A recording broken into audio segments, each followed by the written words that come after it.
మద్గురుదేవులు శ్రీ లక్ష్మీదేవి సమేత అభయానంద స్వామి వారి పాద పద్మములకు ప్రణమిల్లుతూ మాయా గురువు లక్షణం. ఈ సన్యసార్య సద్గురు ముసుముసి నవ్వుచును దుర్గనందయనూచున్, అసలిదిగో స్థితి కుదుర్చుకో పసజడు ఎరుకెంతయైన పావన మనారే, నిత్యము శుభ మంగళ మనారే. దశ దిశలయందు ఈ ధర్మ మార్గము నెరుగు, దశ దిశలయందు ఈ ధర్మ మార్గము నెరుగు. పసగలుగు పరిపూర్ణ సభకు అధ్యక్షులకు, దేశకులకు దాసదాస తద్దాస వరగురు పీఠమునకు, గీటుకొచ్చే కూటమునకు నీటుగా గురు పాఠకులకు పవన మనారే, నిత్యము శుభ మంగళ మనారే. జై నిజ గురుభ్యో నమః. శ్రీ కోరాకుల దుర్గానంద పంచదశి స్వాముల వారిచే విరచితమైన మహాద్వైత కేసరి యందు మనం ఈరోజు 70వ మిత్రకందార్థం. పరంపర గురువులను ప్రస్తుతించి సన్నుతించి మంగళాచరణం కావించి సద్భక్తవర్యులైనటువంటి పండిత శ్రేష్ఠులకు మంగళమని, వారి గురువుగారైనటువంటి సన్యాసార్య సద్గురు సార్వభౌముల వారి గురించి తెలియజేస్తూ ఉన్నారు. అయ్యరారా, ఈ సన్యాసార్య సద్గురు ముసి ముసి నవ్వుచును దుర్గనంద ఎన్నుచును. ఆ రొంగల సన్యాసార్యులు రామచంద్రాపురం సమరస నిర్మలానంద రొంగల సన్యాసార్యులు వారు ఎప్పుడూ కూడా మందస్మిత వదనంతో దరహాస చంద్రికలు వెల్లివిరుస్తూ ఉంటాయి. అలాంటి మద్గురుదేవులు నాయనా దుర్గానంద అని నన్ను చేరదీశారు. అనుచున్ దుర్గానంద ఎనుచున్, అసలిదిగో స్థితి కుదుర్చుకో. ఇక్కడ కనిపిస్తుంది మనకు దుర్గానంద పంచదశి స్వాముల వారి నిజ విధానం. అసలిదిగో అంటే ఏంటి? అసలైనది ఏంటి? అసలైనది పరిపూర్ణము, అసలైనది. మిగిలినటువంటివన్నీ కూడా పిసలు నఖలు మిగిలినటువంటివి. అసలైనటువంటిది పరిపూర్ణము. ఇదిగో దర్శించావు కదా, స్థితి కుదుర్చుకో. అసలు స్థితి కుదుర్చుకోవాలి. అది ఉనికి గాని ఉనికి, అది బోధ పురుషుని యొక్క నిజ స్థితి. పసజడు ఎరుకెంత అయినా పావన మనరే, నిత్యము శుభ మంగళ మనరే. పసజడు ఎరుక. పస అంటే ఏంటిది? సారం. నా యొక్క అహంతో కూడినటువంటి సారము ఏదైతే ఉన్నదో అది చెడినది. అది చెడినటువంటి ఎరుక. ఎంత అయినా అది లేనిదైనది కదా. ఎంత అయినా సరే పావన మనరే, గురుదరి చేరినది, అది లేనిదయింది కావున పరమ పావనమైంది. అది నిత్యము శుభ మంగళ మనరే.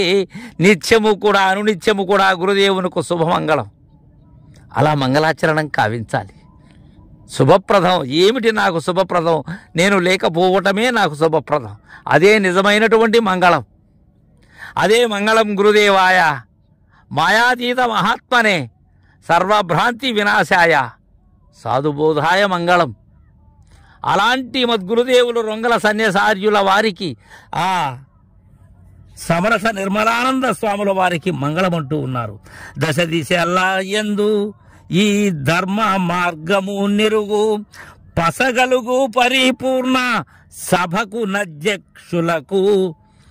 దశ దిశల యందు అన్ని దిశలలో కూడా ఈ ధర్మ మార్గాన్ని ఎవరైతే ఎరిగి ఉంటారో, ఈ ధర్మ మార్గాన్ని గురు శిష్య న్యాయముగా ఎవరైతే పొంది ఉంటారో, ఈ సిద్ధాంతాన్ని నిర్ధారించుకొని అందరికీ ఈ మార్గాన్ని తెలియజేసేందుకై గురుసేవగా ప్రయత్నిస్తూ ఉంటారో అలాంటి వారికి పసగలుగు పరిపూర్ణ సభకు, పసగలుగు పరిపూర్ణ సభ, ఇక్కడ పస అంటే ఏంటి?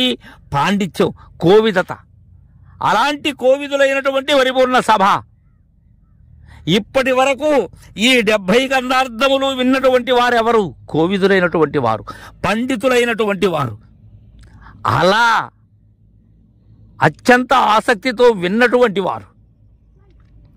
వారికి అధ్యక్షులకు, ఇక్కడ అధ్యక్షులు అంటే ఎవరు? గురువే, మరేమీ కాదు. వారి గురుదేవులైనటువంటి రొంగల సన్నిసారులే అధ్యక్షులు. ఈ చెప్పేటువంటి కోదండరామునికి ఆ అనుభవానందులే అధ్యక్షులు. దేశికులకు దాసదాస తద్దాస వరగురు పీఠమునకు గీటుకొచ్చే కూటమునకు నీటుగా గురుపాఠకులకు. దేశికులకు దాసదాస తద్దాస వరగురు పీఠమునకు, గురుదేవులకు ఉపదేశమిచ్చినటువంటి నిజ గురు పుంగవులకు, నా దేశాన్ని నాకు తెలియజేసి ఏ దేశములు అంటక సకల దేశముల యందు ఏదైతే ఉన్నదో ఆ యథార్థము ఎరిగించిన పరదేశికులకు, దాస తద్దాస వరగురు పీఠమునకు. దాసత్వము అంటే ఏంటి? కైంకర్యం లేకపోవటం. అలా లేకపోయిన వారి దరిజేరి లేకపోయినటువంటి వారికి దాసులైనటువంటి వారు ఎవరు? నరసన్నపేట నివాసులు, ఆ రామచంద్రాపుర నివాసులు, అలానే శివరామ దీక్షిత సిద్ధాంతాన్ని అరసినటువంటి మహనీయులు. అలాంటి గురుపీఠం